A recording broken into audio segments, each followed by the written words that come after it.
అందరికీ నమస్కారం. నేను మీ కిరాక్ కార్పిని. ఇప్పుడు తీసుకున్న టాపిక్ ఏంటంటే నిన్న ప్రెస్ మీట్ పెట్టి జగన్మోహన్ రెడ్డి తన ఓన్ ఛానల్ సాక్షిలో, అంటే మిగతా ఏ ఛానల్ కూడా రానిడు ప్రెస్ మీట్కి. ఎందుకంటే ఎవరు ఏ క్వశ్చన్ సంధిస్తారు, ఏ ప్రశ్నని అడుగుతారనే భయం. ఆయన ఛానల్ అనుకోండి, ఒక కెమెరా అసిస్టెంట్, ఒక కెమెరామ్యాన్ ఉంటాడు, ప్రొడక్షన్ ఏదైనా టీ కాఫీ ఇచ్చేవాళ్ళు ఉంటారు తప్ప మిగతా వాళ్ళు ఎవరు ఉండరు. మహా అయితే ఒక స్క్రిప్ట్ రాసి ఇచ్చి పేపర్లో ఏదైతే స్క్రిప్ట్ రాసిస్తారో వాటిని ఆ వ్యక్తిని మాత్రమే పక్కన పెట్టుకుంటారు, మిగతా వాళ్ళు రారు. కాబట్టి ఆ దమ్ము ధైర్యం వానికి ఎక్కువ ఉంటుంది. ఇంకోటి కూడా లైవ్ అని పెడుతూ ఉంటారు. ఇక్కడేమో గడియారం ఉంటుంది ఈ లెఫ్ట్ హ్యాండ్కి, దాంట్లో చూస్తేనే 3 ఉంటే లైవ్ మాత్రం 5 ఉంటుంది.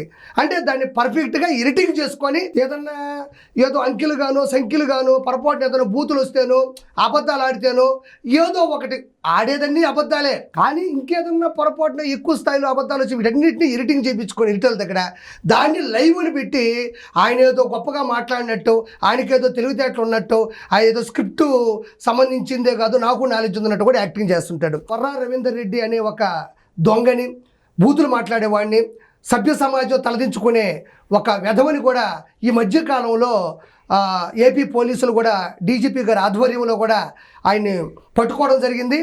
అదే మన వర్రా రవీందర్ రెడ్డిని అరెస్ట్ చేయడం జరిగింది, సెల్లో వేయడం జరిగింది. కాబట్టి కేసులు కూడా నమోదైనాయి. గడిచిన 5 సంవత్సరాల కాలంలో 2010 నుంచి 2024 మధ్యన డిజిటల్ మీడియాలో ఫేస్బుక్ కావచ్చు, ఇన్స్టా కావచ్చు, ఎక్స్, ట్విట్టర్లో కూడా దారుణమైనటువంటి పదజాలాలతో భయంకరమైనటువంటి పోస్టులు కూడా మనోడు పోస్ట్ చేయడం జరిగింది. రకరకాల వీడియోలు కూడా విచిత్రంగా ఆడవాళ్ళు కూడా సిగ్గుతో తలదించుకునే విధంగా కూడా వాటిని పోస్ట్ చేయడం జరిగింది. కాకపోతే మనోడి మీద కేసులు నమోదైనాయి. రెడ్ బుక్ అంటే రెడ్ బుక్ కాదు, ఎవరైతే తప్పు చేశారో సాక్ష్యాలతో కూడా దొరికారో, పద్ధతిని పాటించకుండా పెడద్రోవ పట్టారో వాళ్ళని మాత్రం రెడ్ బుక్లో పెట్టుకుంటారని ఎప్పుడు లోకేష్ గారు చెప్పారు. అదేవిధంగా కూడా అందులో వర్రా రవీందర్ రెడ్డి అనే ఒకరిని కూడా పోలీసులు పట్టుకొని లోపలేయడం కూడా జరిగింది. ప్రముఖంగా నేను ఈ విషయం ఎందుకు చెప్తున్నానంటే, జగన్మోహన్ రెడ్డి నేను ప్రెస్ మీట్లో మాట్లాడుతూ వర్రా రవీందర్ రెడ్డి చాలా అమాయకుడు, తనకి ఇలాంటివి ఏమీ తెలియదు, ఐటీడీపీకి సంబంధించినటువంటి ఉదయ్ భూషణ్ అనే ఒక వ్యక్తి ఈయన పేరు మీద ఒక ఫేస్బుక్ క్రియేట్ చేసి పెట్టాడు, మనోడు చాలా మంచోడు అని చెప్తున్నాడు. ఈ వర్రా రవీందర్ రెడ్డి గురించి ఒక మాటలో చెప్పాలంటే భారతీయ సిమెంట్లో కూడా పనిచేశాడు. ఆ తర్వాత భారతీయ గారికి పర్సనల్ సెక్రటరీ, పర్సనల్ అసిస్టెంట్ కూడా పిఏ అయిపోయాడు. కాకపోతే నేను ఏమంటానంటే, అమాయకుడు అని చెప్పి జగన్మోహన్ రెడ్డి సూటిగా ఒక మాట మాట్లాడుతూ ఉండా. ఈరోజు ఇదే వర్రా రవీందర్ రెడ్డి గడిచిన 5 సంవత్సరాల కాలంలో ఫేస్బుక్, ఇన్స్టా, ట్విట్టర్లో కూడా దారుణమైనటువంటి పోస్టుల్ని అతను పెట్టినప్పుడు, మీ అందరికీ తెలిసినప్పుడు వాటిని మీరు ఆపలేరా? ఆపే శక్తి మీకు లేదా? శక్తి లేదంటావా? ఎందుకు లేదు మీకు శక్తి? ఫర్ ఎగ్జాంపుల్ చెప్పాలంటే, మీరు అధికారంలో ఉన్నప్పుడు మాస్కులు ఇవ్వలేదని ఒక ఎస్సీ వైద్యుడు సుధాకర్ గారు మాస్కులు ఇవ్వని అడిగిన పాపానికి అతను పిచ్చోడిని చేసి చంపింది వైఎస్ఆర్సీపీ ప్రభుత్వం. అమర్నాథ్ గౌడ్ అని ఒక చిన్న పిల్లాడు తన అక్కని ర్యాగింగ్ చేస్తున్నారని అడిగిన దానికి పెట్రోల్ పోసి కాల్చి చంపింది వైఎస్ఆర్సీపీ ప్రభుత్వం.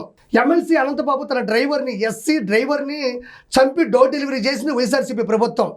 తోటా చంద్రయ్య అనే ఒక వ్యక్తిని మాచర్ల నియోజకవర్గం గొల్లపాడు గ్రామంలోని చంద్రబాబు నాయుడు గారికి అత్యంత అభిమానైనటువంటి తోటా చంద్రయ్య గారిని జై జగన్ అనమంటే లేదు, నేను జై చంద్రబాబు అన్న ఒక్క మాటకి కంఠం కోశారు. 2021 జనవరి 15వ తారీఖు ముక్కోట ఏకాదశి.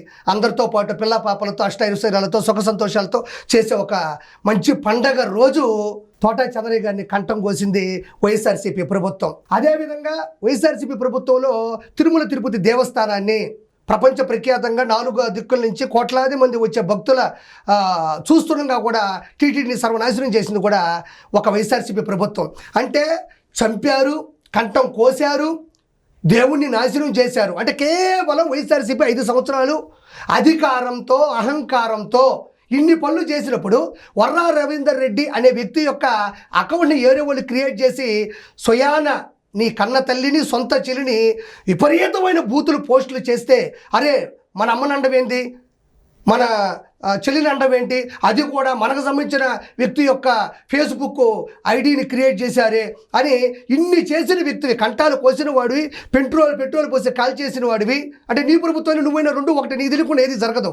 కంఠం కోయించిన వాడివి, పెట్రోల్ పోయించిన వాడివి, డోర్ డెలివరీ చేయించిన వాడివి, దేవుణ్ణి సర్వనాశనం చేసిన వాడివి.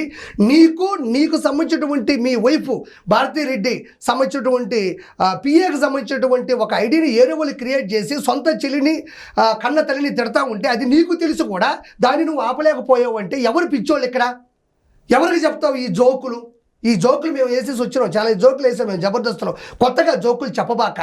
ఇన్ని చేసిన వ్యక్తివి, అధికార వ్యామోహంలో, అధికార దాహంతో, అహంకారంతో అధికారాన్ని అడ్డుపెట్టుకొని ఇన్ని హత్యలు చేసిన వాడి, ఇన్ని హత్యా రాజకీయాలు నడిపిన వాడివి, వెంకటేశ్వరుని సన్నిధిలో అవినీతి చేసిన వాడివి, మీ ఆవిడ పిఏ మీద ఉండేటువంటి ఐడిని నువ్వు బ్లాక్ చేయలేవా, డిలీట్ చేయలేవా, దాన్ని ప్రైవేట్లో పెట్టలేవా? అంటే ఎవరు పిచ్చోళ్ళు ఇక్కడ? అంటే దీని అర్థం ఏంటి అంటే, నీ సమక్షంలోనే సజ్జల భార్గవ రెడ్డి అని ఎవరైతే నీ ప్రముఖ సలహాదారుడు సజ్జల రామకృష్ణారెడ్డి కొడుకున్నాడో, పిల్ల సజ్జల, వాడి నేతృత్వంలో, అంటే మీతో మాట్లాడతాడు, వాడి నేతృత్వంలో ఐపాక్ టీం కావచ్చు, మిగతా కూడా అన్ని రకాల టీముల్లో నుంచి వీళ్ళకి కోట్లాది రూపాయలు, ఈ వర్రా రవీంద్ర రెడ్డి అనే వ్యక్తికి మీ డిజిటల్ కార్పొరేషన్లో నుంచి కూడా శాలరీ వెళ్ళుంది. వీడు మీతో ఫోటోలు దిగున్నాడు, స్వయాన మీ ఆవిడికి సంబంధించినటువంటి పిఏగా పనిచేస్తున్నాడు, అందరూ ఒప్పుకుంటున్నారు, అందరికీ తెలుసు కూడా ఇది. ఇలాంటి ఒక వ్యక్తి నీచమైన పోస్టులు వీడి ఫేస్బుక్ ఐడి నుంచి, ఇన్స్టా నుంచి, ఎక్స్ నుంచి వస్తుంటే ఎవడో క్రియేట్ చేశాడు మీరు చెప్తున్నారు కదా, వాడిని మీరు ఎందుకు, అంటే ఐడిని ఎందుకు బ్లాక్ చేయలేకపోయినారు, ఎందుకు డిలీట్ చేయలేకపోయినారు, ఎందుకు ప్రైవేట్లో పెట్టలేకపోయారు అంటే దాని అర్థం ఏంది? ఆ పోస్టులు అలానే కొనసాగుతూ వస్తున్నాయంటే కేవలం ఇవన్నీ పోస్ట్ చేయించింది పిల్ల సజ్జల, దాని నుంచి ప్రోత్సహించింది వైఎస్ జగన్మోహన్ రెడ్డి అనే నువ్వు. ఇంకో విషయం ఇక్కడ చెప్పాలి అంటే, నువ్వేమనుకున్నావంటే జగన్మోహన్ రెడ్డి ఇవన్నీ కూడా ఇమేజ్ వస్తుంది అనుకున్నావు. ఏది? ఈ బూతులు, ఈ మార్ఫింగ్ ఫోటోలు, వీటికి సంబంధించిన భువనేశ్వర్ గారిని, 1-2 కాదు కదా, భువనేశ్వర్ గారిని, వంగలపూడి అనిత గారిని, తర్వాత వచ్చేసి నానా బ్రాహ్మణి గారిని, ఉండవల్లి అనుష గారిని, తర్వాత వచ్చి రాయపాటి అన్న గారిని, నా భార్య లక్ష్మీప్రసన్న అని ఒకరిని, లేడీసు ఎవరైనా వచ్చి మాట్లాడితే, ఒక అబ్బాయి మాట్లాడితే అమ్మాయి, అమ్మాయి మాట్లాడితే అబ్బాయిలు, విచక్షణారహితంగా, విజ్ఞానం లేకుండా మీ వైఖరి ఎలా ముందు స్థాయికి వెళ్ళిందో ఎవరు ప్రత్యేకంగా చెప్పక్కర్లేదు. ఈ అంటే నువ్వు ఏదైతే ఇమేజ్ వస్తుంది అనుకున్నావు అది డ్యామేజ్ అని నువ్వు ఊహించలేకపోయావు. ఇంకోటి ఏంటంటే, నువ్వు ఊహించేంత శక్తి నీకు లేదు, ఎందుకంటే నువ్వు ఒక మానసిక రోగివి, మానసిక వ్యాధితో బాధపడుతున్నావు, భయపడుతున్నావు. ఇంకోటి గుర్తుపెట్టుకో, వర్రా రవీంద్ర రెడ్డి నువ్వు ఎందుకు ఆపు అంటే, నీకు బూతులంటే చాలా ఇష్టం. నీకు ఎవరన్నా ప్రశ్నిస్తే తిరిగి ప్రశ్నించలేవు, ప్రశ్నించడానికి సమాధానం ఇవ్వలేవు. ఏదన్నా ఇవ్వగలవు అంటే బూతుల్ని నువ్వు రాజకీయంలో ఒక భాగంగా ముందుకు పంపించడం జరిగింది. నీ బతుకు ఏంటంటే వైఎస్ జగన్మోహన్ రెడ్డి, నువ్వు చేసిందంతా ఒకటే, అదుపు తప్పితే అధికారాలు, తప్పు చేస్తే క్షమించాలి, అదుపు తప్పితే అధికారాలు, పద్ధతి తప్పితే పదవులు, సలహాలు ఇస్తే సదుపాయాలు, బూతులు తిడితే భవిష్యత్తులు. ఇవన్నీ కూడా దగ్గరుండి పురమాయించి అందరినీ సెటిల్ చేసిన ఏకైక గవర్నమెంట్ ఏదన్నా ఉందంటే అది వైఎస్ఆర్సీపీ గవర్నమెంట్ అని నేను మనస్ఫూర్తిగా చెప్తున్నా. సరే, వర్రా రవీందర్ రెడ్డి అనేవాడు ఎవరికి కనబడడు, ఆయన పేరు మీద ఎవరో ఫేస్బుక్ అకౌంట్ క్రియేట్ చేశారు అందాం, ఓకే, అది పక్కన పెడదాం. ఎందుకంటే ఇదంతా డిజిటల్ మీడియాలో కొన్ని మాత్రం లోపాలు జరుగుతాయి కాబట్టి సామాన్య మానవులకి, సామాన్య ఓటు హక్కుదారులకు తెలియకపోవచ్చు. కానీ చదువుకున్న పిల్లలకి, టీచర్స్కి, మిగతా ఉండే వాళ్ళందరికీ తెలుసు, అది నువ్వే చెప్పించావని. ఇప్పుడు నేను మాట్లాడుతున్నా, వర్రా రవీందర్ రెడ్డి అకౌంట్ ఏరే వాళ్ళు చేశారని చెప్పి నీకు నేను ఒక చిన్న సవాల్ ఇస్తున్నా. ఈరోజు బోరుగడ్డ అనిల్, శ్రీరెడ్డి, పంచు ప్రభాకర్, మిగతా వాళ్ళు పక్కన పెడతాం, ఇంటూరు రవికిరణ్ అని మిగతా వాళ్ళు చాలామంది ఉన్నారు, పక్కన పెడతాం. ఈ ముగ్గురు, బోరుగడ్డ అనిలు, పంచు ప్రభాకరు, శ్రీరెడ్డి అని, ఈ ముగ్గురు మా నాయకుడు, మా అన్న, మా నాయకుడు, మా అన్న, మా నాయకుడు, మా అన్న, మా జగనన్న, మా నాయకుడు అని నీ పేరు చెప్పుకుంటూ యూట్యూబ్లో కొన్ని వందల వీడియోలు పోస్ట్ చేశారు. సభ్య సమాజం తల దించుకునేటట్టు అసభ్యకరమైనటువంటి పదజాలాలతో ఆడపడుచుల్ని హీనాతిహీనంగా మాటలు మాట్లాడినారు, పోస్టులు కూడా పెట్టినారు. వీళ్ళైతే ఫేస్బుక్ అంటే ఎక్కడి నుంచి వచ్చిందో కొంతమంది తెలియపోవచ్చు. వీళ్ళు ముగ్గురు నీ పేరు చెబుతూ అన్నంటూ, మా నాయకుడంటూ, మా సేవకుడంటూ, మా శ్రామికుడంటూ, మా సైనికుడంటూ ఇన్నిన్ని ఎలివేషన్స్ ఇస్తూ ఇన్నిన్ని మాట్లాడుతున్నప్పుడు గత 2010 నుంచి 2024 5 సంవత్సరాల కాలంలో వీళ్ళు ప్రత్యక్షంగా యూట్యూబ్లోకి వచ్చి మాట్లాడుతూ ఉంటే ఆ రోజు ఏం చేస్తూ ఉండవు? అది కూడా సీరియట్ను కూడా ఎవరో ఒకరు తయారు చేసి ఒక స్క్రిప్ట్ పేపర్ ఇచ్చారా? ఒక్కరిని కాదు కదా, ఎవరు మాట్లాడితే వాళ్ళ మీద మామూలుగా దూషించలేదు శ్రీరెడ్డి. ఆడవాళ్ళని దారుణమైన మాటలు ఒక సాటి ఆడది మాట్లాడింది. బోరుగడ్డ అనిలు, నాకు ఒక అర్ధగంట టైం ఇస్తే, ఒక గంట టైం ఇస్తే చంద్రబాబు గారిని లేపేస్తాను, లోకేష్ గారిని లేపేస్తాను, పవన్ కళ్యాణ్, నీచమైన మాటలు ప్రపంచం మొత్తంగా తెలుగులో చూస్తుండగా అతను కూడా పోస్ట్ చేయడం జరిగింది. పంచు ప్రభాకర్, వీళ్ళ ముగ్గురు కూడా మీ పేరు చెబుతూ ముందుకెళ్తున్నప్పుడు మీరు ఏం చేయాలి? అప్పుడు నా పేరు చెప్పుకొని చేస్తున్నారు, ఇది సభ్య సమాజంలో నాకు చాలా చెడ్డ పేరు, నేను ముందుకెళ్తున్నాను, వీటి వల్ల నాకు ఓట్లు పోతాయి, వీటి వల్ల నాకు విలువ ఉండదు, ఇది చేయడం తప్పు. ఈ ముగ్గురు కూడా మీ కన్న తల్లిని, సొంత చెల్లిని కూడా విపరీతంగా కూడా శ్రీరెడ్డి అనే వ్యక్తి అయితే దారుణంగా సాటి స్త్రీని కూడా చూడకుండా దూషించింది.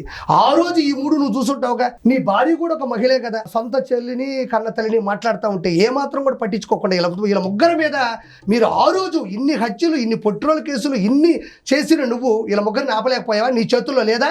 ఎందుకు లేదు? శ్రీరెడ్డిని, బోరుగడ్డని, పంచప్రభ గారిని ఆపే శక్తి నీకు ఎందుకు లేదు?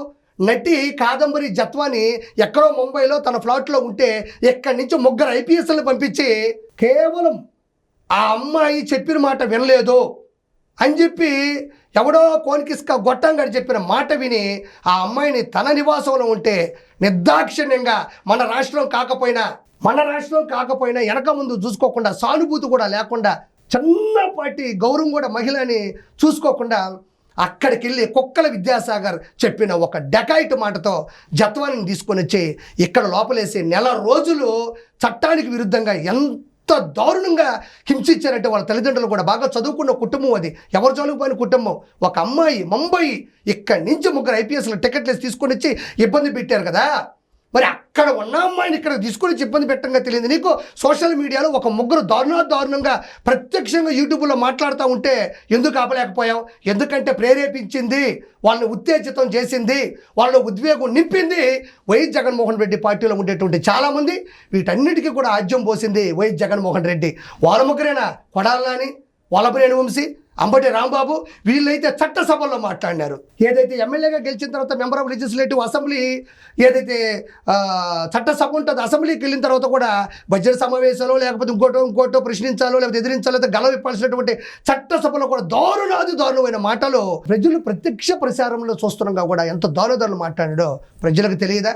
ఈరోజు వర్రా రవీంద్ర రెడ్డి తప్పు చేయలేదు అంటే ఈ తప్పు చేయడం అందరినీ మాత్రం ఆపగలిగావా? నీ పేరే చెప్తున్నారు, నువ్వే నాయకుడు అంటున్నారు, మా అన్న అంటున్నారు, నీ ద్వారా గెలిచిన వాళ్ళు ఉన్నారు, నీ సింబల్ ద్వారా లోపలికి వచ్చి మాట్లాడిన వాళ్ళు ఉన్నారు. వీళ్ళందరూ ఎవరు?